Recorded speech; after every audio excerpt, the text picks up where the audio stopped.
नमस्कार दोस्तों, मेरा नाम है राहुल यादव और आप सभी का स्वागत है इन्वेस्ट राइट की एक नई वीडियो में।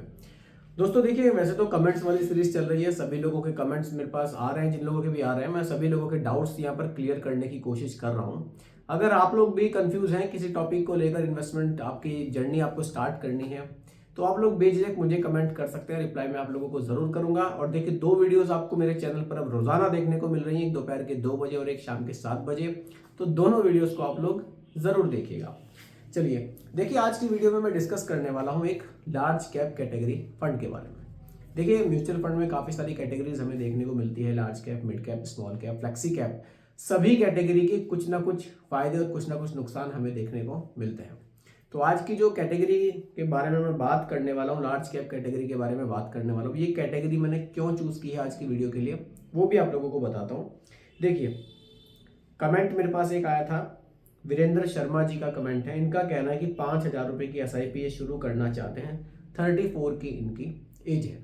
देखिए, वैसे तो डाइवर्सिफिकेशन करके भी इन्वेस्टमेंट किया जा सकता है, कुछ पैसा स्मॉल कैप में भी रखा जा सकता है, कुछ पैसा लार्ज कैप में भी रखा जा सकता है। लेकिन देखिए, कुछ लोग कमेंट्स मुझे ये भी करते हैं कि सर हमें ना एक म्यूचुअल फंड में इन्वेस्टमेंट करना है, हमें 3, 4, 5 कैटेगरी में करना ही नहीं है।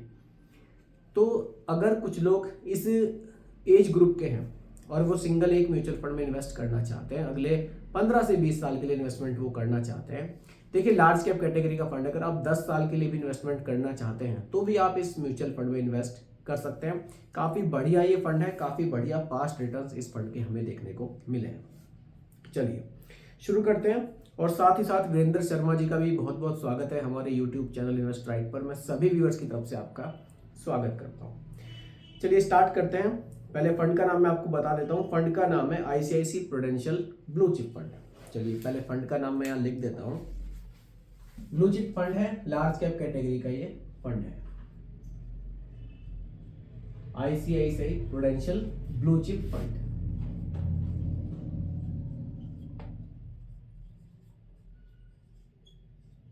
ब्लू चिप, देखिए ये फंड का नाम है, लार्ज कैप कैटेगरी का फंड है। अब लार्ज कैप कैटेगरी के फंड में इन्वेस्ट करने के क्या बेनिफिट्स हमें देखने को मिलते हैं। देखिए, लार्ज कैप कैटेगरी में जो पैसा हम इन्वेस्ट करेंगे उस पैसे का मिनिमम 80% पैसा इंडिया की टॉप 100 कंपनीज में इन्वेस्ट किया जाएगा। तो थोड़ा सा ये मिड कैप और स्मॉल कैप के मुकाबले ज्यादा आपको ये सेफ देखने को मिलता है, क्योंकि यहाँ बड़ी बड़ी कंपनीज के स्टॉक्स में पैसा इन्वेस्ट किया जाता है। अब देखिए, स्मॉल कैप फंड को अगर आप देखें तो बहुत ज़्यादा वोलेटाइल होते हैं, क्योंकि छोटी कंपनियों में पैसा ज़्यादा इन्वेस्ट होता है। लेकिन अगर आप कंपेयर लार्ज कैप से करें तो लार्ज कैप में आपका मैक्सिमम पैसा बड़ी कंपनीज के स्टॉक्स में जा रहा है, इसलिए ये fund small cap mid cap के मुकाबले आपको ज़्यादा सेफ देखने को मिलता है।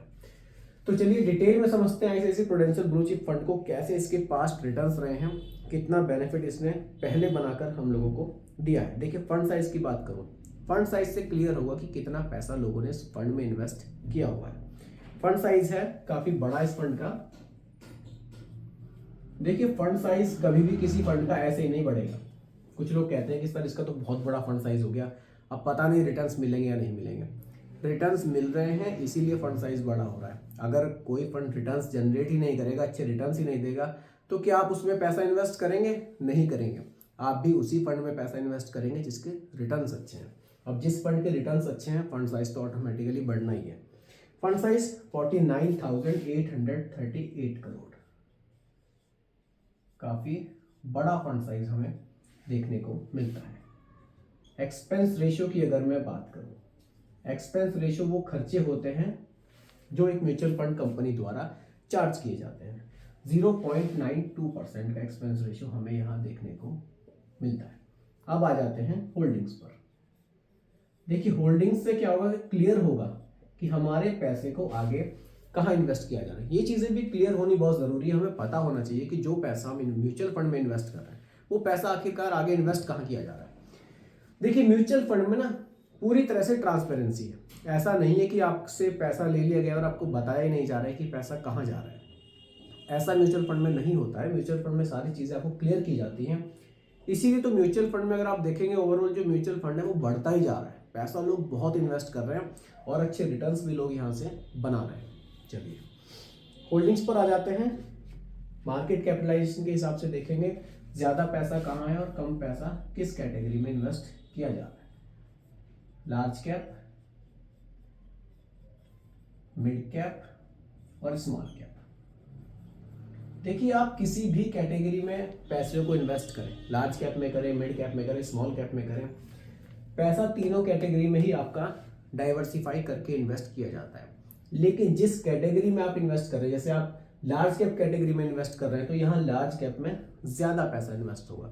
वहीं अगर स्मॉल कैप कैटेगरी का फंड होता तो स्मॉल कैप में एलोकेशन पैसे का ज़्यादा होता। ये समझने वाली चीज़ें हैं, कुछ बारीकियाँ हैं जो आपको ज़रूर पता होनी चाहिए कि आप कौन से फंड में पैसा इन्वेस्ट कर रहे हैं। अभी देखिए एक सर का कमेंट आया था, उन्होंने कहा कि मैं SBI में गया था इन्वेस्टमेंट के लिए, किसी एजेंट के थ्रू गए या पता नहीं कैसे, मुझे इतना कंफर्म नहीं है। तो उन्होंने कहा कि मैंने उनको बोला कि मुझे एक SIP शुरू करनी है, तो उन्होंने मेरी SBI कॉन्ट्रा फंड में SIP स्टार्ट कर दी, जबकि वो शायद कॉन्ट्रा फंड से बचना चाहते थे। लेकिन अगर आपको जानकारी होगी तो आप खुद से भी कह सकते हैं कि आप मेरा पैसा SBI मिड कैप में इन्वेस्ट कीजिए या फिर SBI स्मॉल कैप में इन्वेस्ट कीजिए। तो ये कुछ चीज़ें हमें ज़रूर पता होनी चाहिए। चलिए लार्ज कैप में एलोकेशन देखते हैं, 81.46% का है। जैसा कि मैंने आपको बताया था कि मिनिमम 80% तो लार्ज कैप में इन्वेस्ट करना ही करना है। मिड कैप में 10.92% और स्मॉल कैप में केवल और केवल 0.5%। स्मॉल कैप सबसे छोटी कंपनियों के स्टॉक्स में पैसा इन्वेस्ट होता है, वो स्मॉल कैप होता है। तो यहाँ स्मॉल कैप बिल्कुल ना के बराबर रखा गया है। यानी कि अगर आप थोड़ा सा सेफ साइड पैसे को इन्वेस्ट करना चाहते हैं इक्विटी के हिसाब से, तो आप ICICI prudential blue chip fund को देख सकते हैं। अब रिटर्न्स के पर आ जाते हैं। लास्ट 5 ईयर्स के CAGR रिटर्न्स की अगर बात करूं 19.92% का है, काफ़ी बढ़िया रिटर्न्स है। हम थोड़ा सा लॉन्ग ड्यूरेशन के रिटर्न्स देखते हैं। लास्ट के 10 ईयर्स के रिटर्न्स की अगर मैं बात करूं 17.34% के रिटर्न्स।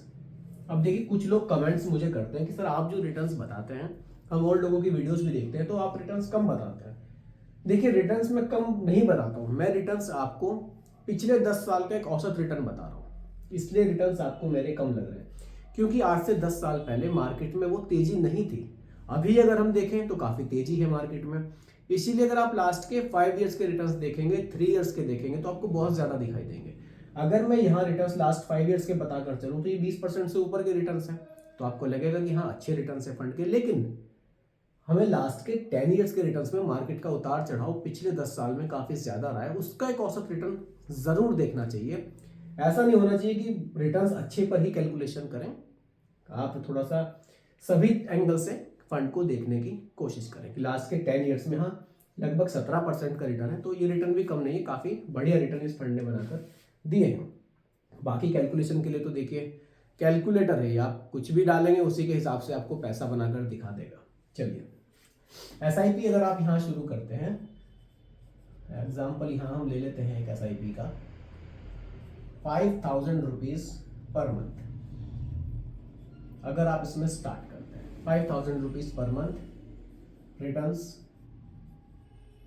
देखिए लार्ज कैप कैटेगरी का फंड है, नॉर्मली 15-16% के रिटर्न्स तो मिलते ही हैं, 18-19 तक भी इस फंड के रिटर्न्स चले जाते हैं लार्ज कैप कैटेगरी के। हम जस्ट एग्जांपल के लिए लॉन्ग ड्यूरेशन के लिए 16% के रिटर्न्स यहाँ रख लेते हैं। हो सकता है आपको फ्यूचर में ज़्यादा मिल जाए, हो सकता है कि रिटर्न्स कम मिल जाए। एग्जाम्पल के लिए 16% के रिटर्न्स मैं यहाँ लेकर चल रहा हूँ। अब 16 के लेकर मैं इसलिए चल रहा हूँ क्योंकि ड्यूरेशन हमारे पास बहुत बढ़िया है। कितनी है? 25 ईयर्स की। इन 25 ईयर्स में आपका टोटल पैसा कितना इन्वेस्ट होगा और आपके पैसे की वैल्यू क्या बन सकती है, इस पर अब हम लोग एक कैलकुलेशन करके देखते हैं SIP कैलकुलेटर के थ्रू। चलिए 5,000 रुपये महीना की SIP 16% के रिटर्न मैंने यहाँ पर एग्जाम्पल के लिए रखा है 25 साल के लिए। टोटल इन्वेस्टमेंट हो जाएगा 15 लाख रुपए का, 15 लाख। और जो पैसे की वैल्यू है 1.98 करोड़,